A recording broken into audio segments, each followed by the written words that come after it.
Thank you, Aaron. We are excited that we're gonna have folks maybe tune into this in 2020, but it lives online. So like if you're tuning in 2025, like we're just as excited to hold space on your internet connection, right? I hope you've watched episode 3 of Lovecraft Country. Otherwise, this is full of spoilers. Just to give a kind of a recap on where we find ourselves in episode 3. Letty, MF, and Lewis has bought a boarding house with some funds that was from her mom. She invites folks to move in, but it's in the north side, so that's the side where like all the white folks live in the city. So she faces and encounters quite a lot of injustice surrounding that. Additionally, we find Hippolyta kind of a little suspect about what happened to George.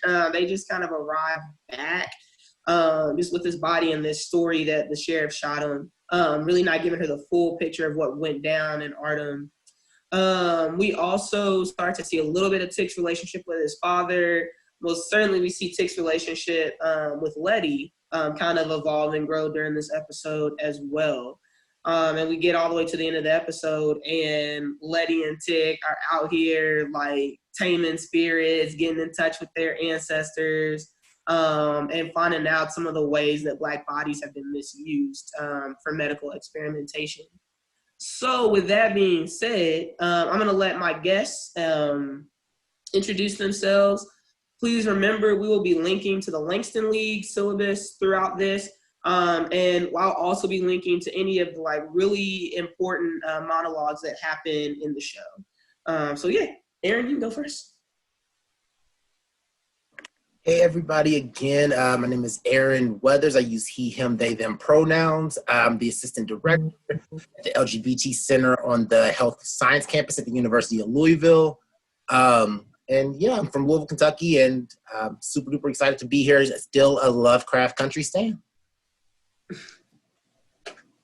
And I'm Emily Dixon. I'm the assistant director in the Dr. Patricia Carver Office of Identity and Inclusion at Bellarmine University. I've been in Louisville about 1.5 years now, originally from Eastern North Carolina, and really love Lovecraft Country. It's a nice blend of, blurtiness and history, which is two of the things that are very important about me. Awesome. So just to kind of get off the bat, when we first get into the episode, Letty Letty and Ruby are at church, and Letty's sitting in the pews, and you can't really tell like exactly what she's staring at, but you see Ruby, and she's really just having this like cathartic experience to the music, not to the music, to what's happening in the church. Well, we talked in the very first video about how Lovecraft Country puts all these really important like monologues over the soundtrack often. So the monologue going on there, and I'm so sorry if I mispronounced this name, but it's actually a monologue from Leomi Maldonado, who was a Vogue star and actually was also featured in Nike's Pride Month materials for 2017. So I just thought it was really interesting to use this like really queer monologue while Letty is sitting and having what turns into maybe a cathartic experience in a traditional Black church, while of course her sister is like up, kind of like, really feeling it, catching the spirit and that sort of thing. So do you all have like any comments on that?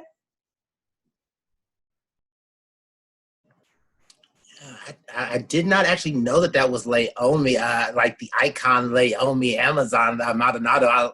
I live for her. Like I watch her videos and everything. I was watching her back on ABDC back in the day. But I can think that just that moment where Letty was almost having, it almost seems like a disconnected dissociation almost. But I think it's even a way for me to think as a queer person within the church. I mean, I wasn't raised in like the Baptist or like any type of church. I was raised Catholic.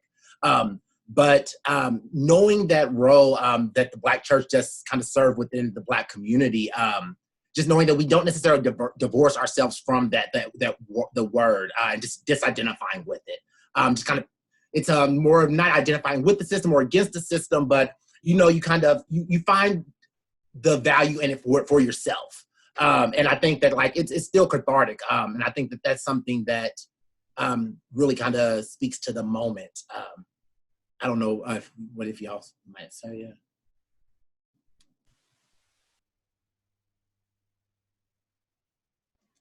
You're muted.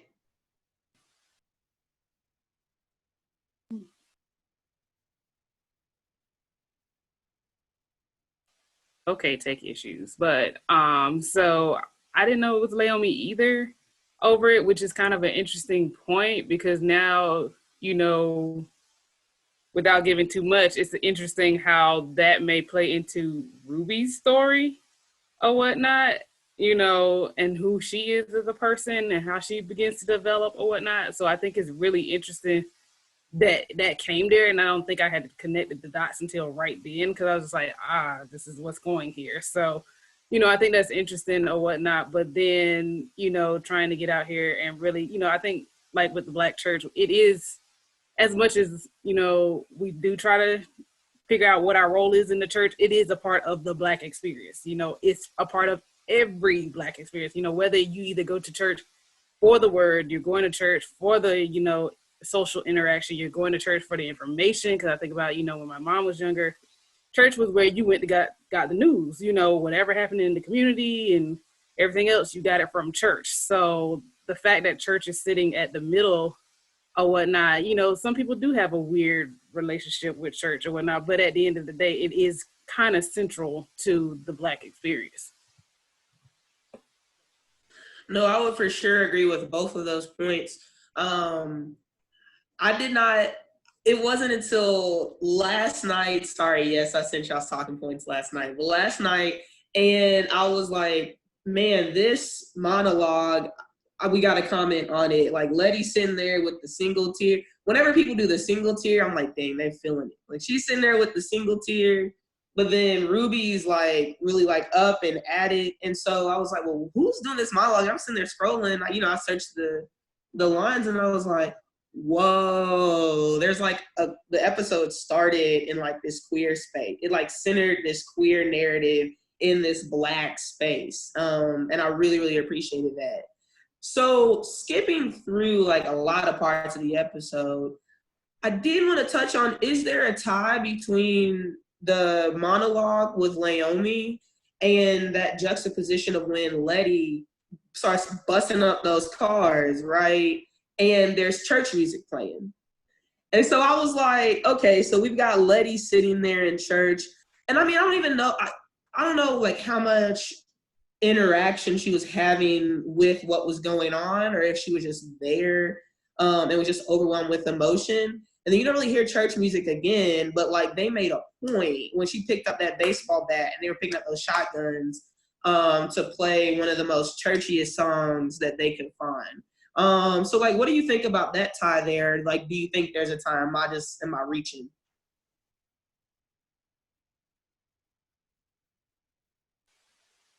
I think, for me, also the fact that there was gospel music playing while she was doing this, it kind of goes with like civil rights and things like that, because we did use hymns and songs and music or whatnot to really get us going. I mean, even thinking about like, Harriet Tubman and the Underground Railroad, she was singing hymns to let people know, hey, I'm here, come, we're getting ready to go. And so the fact that it's actually gospel music playing at the same time kind of ties into that underlying theme that, we're going to use these hymns to give us strength to go out here and do what we got to do, whether we're going to be nonviolent or we're going to tear up some stuff. So, but regardless, it's like, given the power or whatnot. But I think the connection between the music and Naomi, I would say, trying to figure out what that connection really is, I would say, but other than Naomi is like a force, she is, a groundbreaking in terms of certain culture, ballroom culture and things like that. Like she is,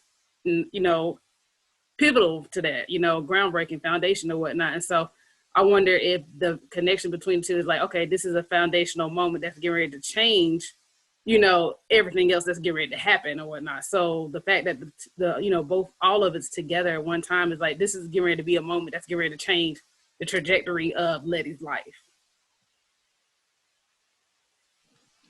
Yeah, I didn't even think about that. And just like the idea that it's about to change the trajectory of it. But I definitely agree with you, Emily, on this idea that just just spirituality with in the Black church and the hymns and the scripture and the word just serves so much, gives so much strength and to fight back. I think even the gospel song when Letty did walk out there with that bat, which I was like, yes. I mean, I love that entire scene.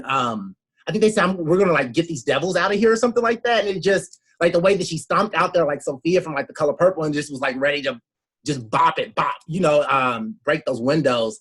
It just, I think it's Black spirituality has given such hope and such strength to fight and to continue to fight. And I think it makes me think of Black liberation theology a lot of the ways. Just kind of as going through the years from civil rights, even up to this day, that folks still use the word to kind of keep us going. No, yeah, I would definitely agree with that. And I love the way you put that, Emily, just about like how her life and her trajectory is going to change. And it makes me even more excited that they did use Naomi's monologue at the beginning of the episode. One, of course, that connection with Ruby, but two, considering that Naomi was so groundbreaking, like you said. And I think, at least in the series, I thought Letty was one of the most groundbreaking characters. I thought Letty often held it down, often pushed things forward, often cleaned up people's messes, and often set them up where they needed to go. Even when you think about like the last episode, right? We're not gonna spoil it, but like Letty, MF, and Lewis, like that's like she's really she's that figure. So I love that for her. And I also really loved, I guess, in that scene when she just had enough of what was going on, and we'll get back to the fear tactics to keep them out of the neighborhood. I guess I love that the Black men just fell in line with what she wanted them to do or what she needed them to do, and like they really allowed a Black woman who they often in the first 2 episodes, I feel like there was some like putting Letty in her placeness, like, well, women don't do this, or women don't drive, or women don't whatever. So I just loved like them falling in line and just like saying, okay, what are you gonna do? We're gonna back you up and support you regardless. I really appreciated that. So getting to the point of why Letty had to come and bust up some cars, she buys a boarding house in an all-white neighborhood. I don't even know if you could say predominantly white. I think it was an all-white neighborhood. She does this with funds that she receives. Lawfully, I would say. She did it with funds that she received lawfully. But the neighbors didn't want her there. And so I'm going to wrap off my phone a little bit here as I got my notes. But at very first, you see Letty moving in, but you don't see a single like other person in the neighborhood. And Chick says, oh, you're moving in on Sunday when the whole neighborhood is at church and can't stop you. And so right then you realize that she and her folks are not wanted in that neighborhood. So they're setting everything up in the house, and they're also like, they have this great party going on in the house to celebrate what like Letty and Ruby purchasing it. And then all of a sudden you've got like this car horn sound, and they go outside and there's like all these white guys like lined up, and they've put bricks on their car horns so that that's all you hear, right? They start putting up signs, and the signs say, we are a white community, undesirables must go. And then even Tick later on makes a comment, which was really a lot to me when he said, oh yeah, they're trying to scare you out. They're using excessive heat and noise. Those are some of the same tactics that we used in Korea. So thinking about how they use like war tactics and to instill fear in Black folks to kick them out of the neighborhood. Do you all want to comment on that a little bit? And I think maybe even taking it a step further of, do these fear tactics happen in current times? Like, what are the current fear tactics to keep us out of neighborhoods?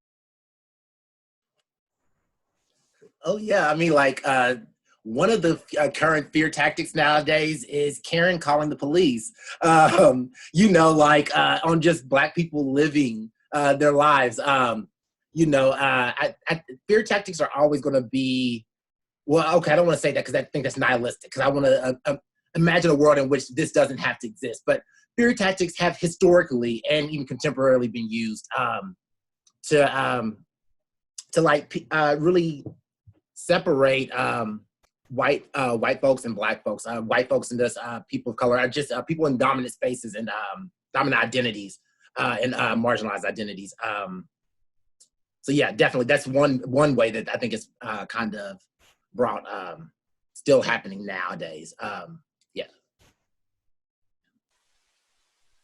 I think with the fact that he mentioned that it's like a war tactic or whatnot, it almost lets you know, like, this is a battle. This is a consistent battle between, one side feeling like, oh, these Black people are coming in and taking over our communities and our schools and our whatever, whatnot. And then on the other side, for Black people, we're in a fight for our life. So, this is happening. So the fact that he compared it to the Korean War, and these are war tactics, is like, okay, well, this side, initiated, so we're going to retaliate. And that's kind of how it seems even now. It's like, okay, well, you have one thing that's happened in American society or whatnot, and now all of a sudden the Black community is like, all right, well, we got to respond, so we're going to do this. And it's been this constant battlefront for like years, almost centuries at this point or whatnot, of going back and forth or whatnot. But I think the thing that really kind of made me think about it, it was like literature or whatnot. So I thought about, like, okay, so Letty's moving into this neighborhood.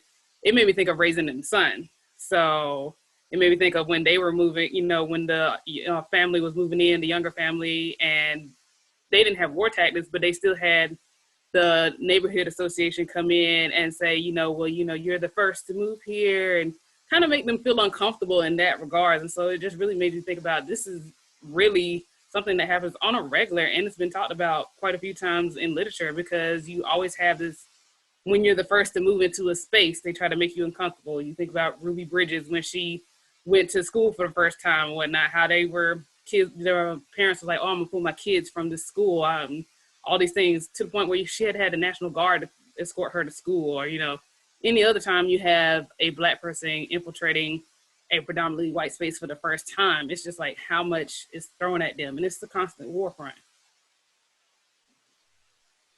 Yeah, even when you were talking, Emily, it made me even think of the fact of the Korean War, where it was very much almost one-sided in a way, where it was just like the U.S. was very much occupying Korea at the time, and it was they made it seem like it was a war, but it was very much the U.S. was imposing their own ideologies and their own way dominating the Koreans, and therefore when Koreans ever reacted or dissented, or Black folks dissent against it, it's just us trying to, like you said, survive. We're just trying to live our lives. We're it's like we didn't want no smoke, but like at the same time, it's just kind of like you're putting us in this position where we have to fight back.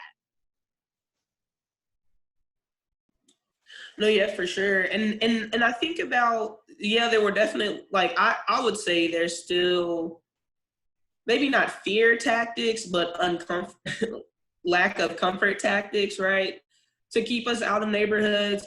But I also think about what are the fear tactics that they use to make others fearful of us coming into their neighborhoods. And it makes me think of, like, what was the narratives that led to redlining being huge in this city, right? What did they need to tell folks as to why, oh yeah, let's keep all these sort of businesses down here and these sorts of businesses out this way? And I don't have like a great answer for that, but I think it's also interesting. Sometimes I get a little conspiracy, even though I don't think this is conspiracy, but like our higher ups, right, that aren't a part of the narrative all the time, but that are controlling the narrative. What are they saying to both sides to keep us out of each other's neighborhoods and out of each other's spaces? I know, like, one kind of example is when I was an undergrad and I was walking around campus, I would specifically look for the LGBT bracelet to know that that was going to be a safe place for me. And so it makes me think, what are they keeping out of these neighborhoods so that we don't identify them as safe places to live or welcoming places to live?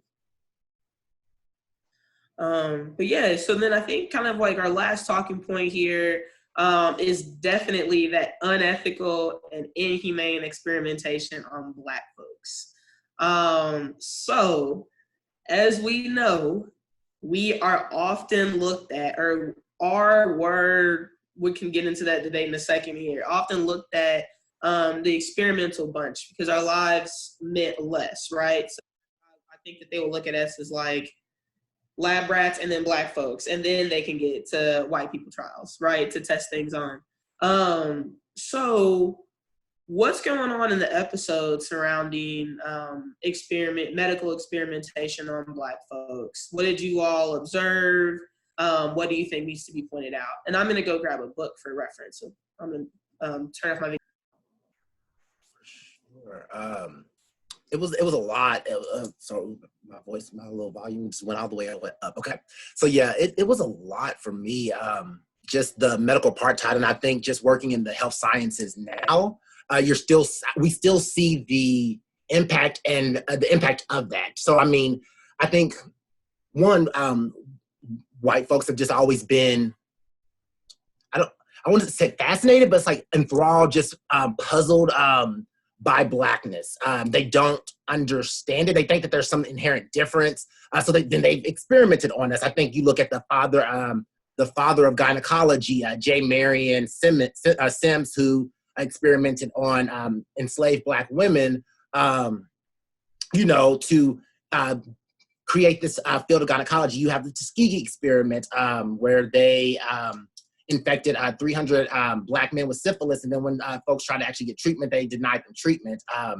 You have all of these moments of these second-class citizenship and this really monstrosities that they've done towards Black folks. And it still happens today. Like there's medical students that think that Black people actually have less pain receptors than white people. They think that Black people have thicker skin. And this is stuff that happened within the 2010s. So, I mean, this is not something that is actually like back in the day, but it's still happening now. And you still see the way, that's why Black folks I don't have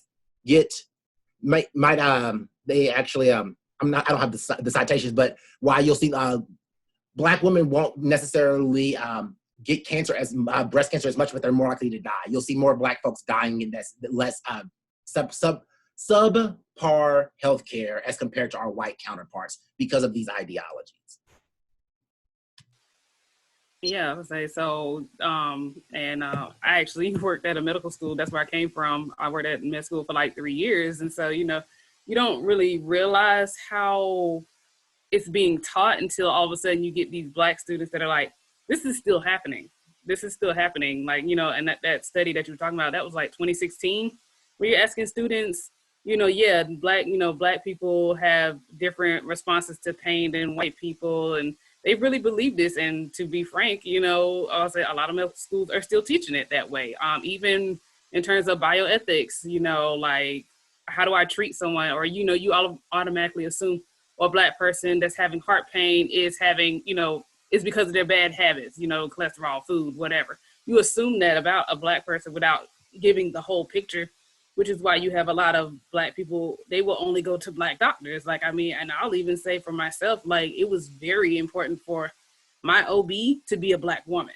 I'll say, because she's going to tell me exactly what it is. She's going to tell me exactly what Black women are, presupposed, to have these conditions that they are more susceptible to, and get me the right healthcare versus, sugarcoating it, give me the light version of it or whatnot. And just giving a cure-all for it. But, those conversations are important because, even as we saw with, after Chadwick Boseman passed away, there was a lot of conversation about, cancer, on we need to get checked. We need to be doing these things. We need to be having these conversations because, we're young and we're Black and we could get these things and then die from it or whatnot if we're not getting the right help or whatnot. But I think it's so interesting that when it comes to Black healthcare or whatnot, because I think this is actually feeding into, so the healthcare part could be leading to the Black men in medicine crisis, you know, because we're scared of, you know, going to the doctor, and you would think that would make us want to go to med school more, but there's actually a shortage of Black men in med school. So, you know, and there's a whole bunch of things that go with that. But then also think about the fact that, okay, well, we're more likely not to get vaccinated because we're scared. You know, we've been tested on stuff, you know, over years. And to throw one more thing in there, you know, with this almost second-class citizenship medical testing or exposure or whatnot, I mean, I could connect this to athletics. I mean, think about right now, there's a lot of schools that are playing sports. And one thing that I noticed, I had a conversation with my significant other, the HBCUs shut it down. The PWIs are still running it. Who's out here playing the football and the basketball?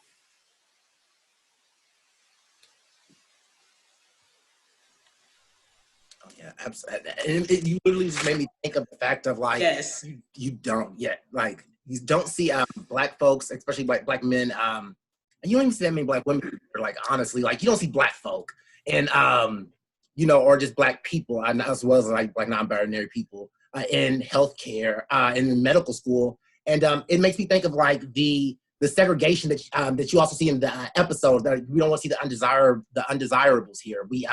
There's fear tactics where you have implicit bias, but you also have, there's that, there's some covert things, but there's a lot of overt things that people do that make it uncomfortable, not only for our students there, but also for our faculty and our staff. You know, and it's so folks don't feel comfortable and supported to even make it through necessarily. So it's hard to even make it in there, and then to make it through, and then also to be seen as you know, valuable, and not as just a token, or, you know, as something to just be discarded.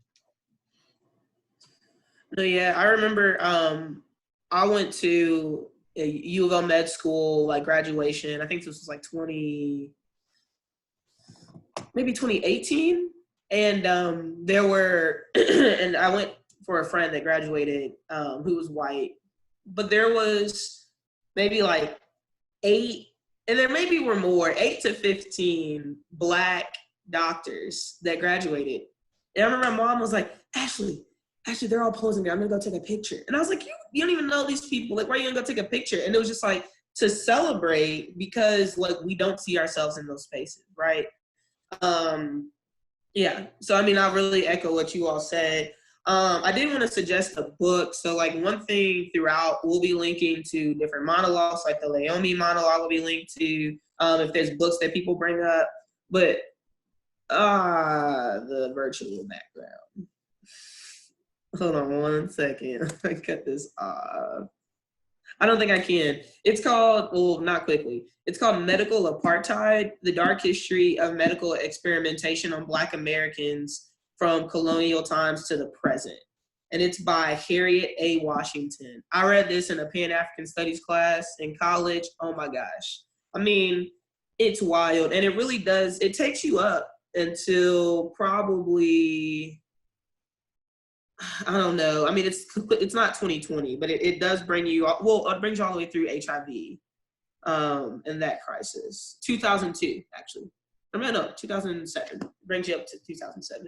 So it's a really great book if that's something that you're interested in. I know we talked a lot about like healthcare, but really in the episode, you can see, and it's a little unsettling sometimes, but these images of like experimenting on people. I mean, there's one where there's like, I think like a basketball player's body, but then there's like a baby's head on it. And it reminded me of something out of like Toy Story. But in reality, like, when people are doing medical experiments on you, all you know is what was reported. So I do appreciate just Lovecraft Country taking us there, right? And like exposing how inhumane it is. So I guess as our last thing before we go, is there anything that we didn't hit on in the episode that either of you would like to bring up?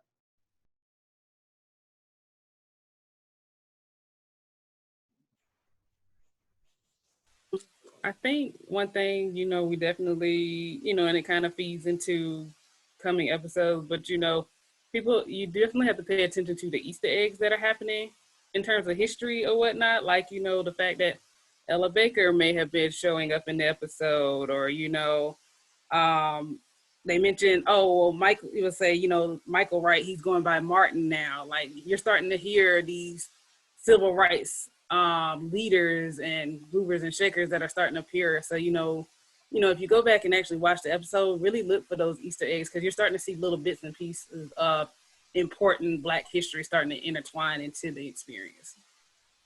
Yeah, I would definitely say Bobo in this episode, I grossly overlooked.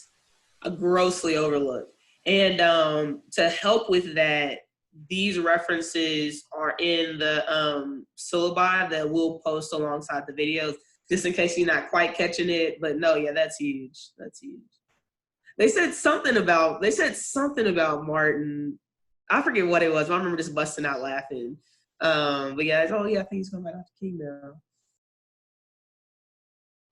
Definitely, I had to like Google those things, like for Bobo and for Martin. I didn't know that his name was Michael at first. Like, so so I didn't know that. But another thing I think to note about the episode too is just two things. I think just the party aspect in itself. I think how that was really powerful to me, to think of the context that they were living in, and just the scariness and the fact of just having pleasure and leisure was still a very, very important.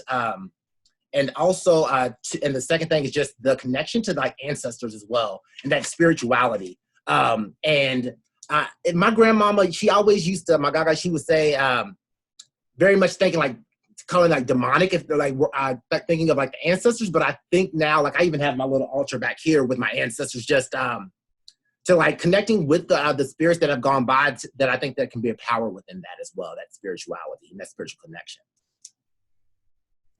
And I also think, Aaron, you talk about spirituality. I think that's something huge that I missed to even bring up. That the episode starts in church. Letty has her like busting these cars up. I run that back every time I watch it. Busting these cars up moment to some church music, but then to go protect her house, it's a whole nother type of spirituality that we often, because she used goat's blood, right? I think that's what it was. We often write that off as like, that's voodoo, that's witchcraft, that's whatever. But if we like dig into like some of how our ancestors got by, you might see some of these practices show up. So yeah, I thought that was huge, and that was super interesting. So thanks for bringing up the spirituality piece. But yeah, so thank everybody for joining us today. Again, if you're watching this on December 30th, 2020, or if you're watching this July 1st, 2030, like, we're glad that we helped continue the conversation surrounding this great show. Again, that was so important for the time. We talked about it in our first episode. Right now in 2020, we're facing COVID. We're facing some magnifying glasses on a lot of racial injustice. And at a time when we were asked to be apart from one another to keep each other safe, Lovecraft Country came on so that we could continue to have some sort of community conversations going on. It was so important. So thank you again for joining us. And Aaron, you can stop recording.